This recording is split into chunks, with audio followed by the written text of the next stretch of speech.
আসসালামু আলাইকুম। আজকে সকাল সকাল উঠে দেখি আমার এখানে পাগলা একটা প্রজাপতি জন্ম হয়েছে। তো পাগলা হলো প্রজাপতিটা খুবই সুন্দর। তো দেখুন কত সুন্দর একটা প্রজাপতি, আল্লাহর সৃষ্টি কত মহান। দেখুন কত সুন্দর একটা প্রজাপতির জন্ম হলো।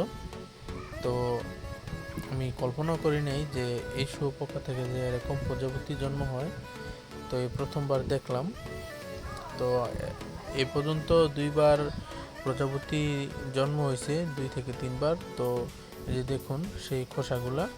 তো এই যে নিচে আরেকটা আছে, ওইটা আর 2-1 দিনের ভিতরে জন্ম হয়ে যাবে, কালো কালো দেখা যাইতেছে। তো এরকম প্রজাপতি প্রথমবারের মতো দেখলাম জন্ম হইতে। তো এই যে দেখুন এখানে ডালের ভিতরে একটা জন্ম হয়ে গেছে, আরেকটা আছে। তো এটা থেকেও প্রজাপতি হবে। আর দুঃখজনক একটা ব্যাপার, এই যে দেখুন এই শুঁয়োপোকাটা প্রজাপতি হওয়ার প্রস্তুতি নিতেছিল। তো এর ভিতরে হঠাৎ করে এর শরীরটা কেমন যেন একটা ভ্যাপসা রকমের হয়ে গেছে। তার মানে হয়তো বা এটা থেকে আর প্রজাপতি হবে না, এটা হয়তো বা এটার ইয়ার ভিতরেই মারা গেছে। তো ওই যে দেখুন এখানে আরেকটা আছে। তো মোট এখন 3টা প্রজাপতি হওয়ার জন্য প্রস্তুতি নিতেছে ওরা। আর এখানে আমার দেখুন কাঠকয়লার মতো একটা পোকা নিছি। তো এটা দেখুন চতুর্দিকে লাকড়ি দিয়ে একটা বাসা বাঁধছে। তো এটা থেকে কি প্রজাপতি হয় সামনে দেখা যাক।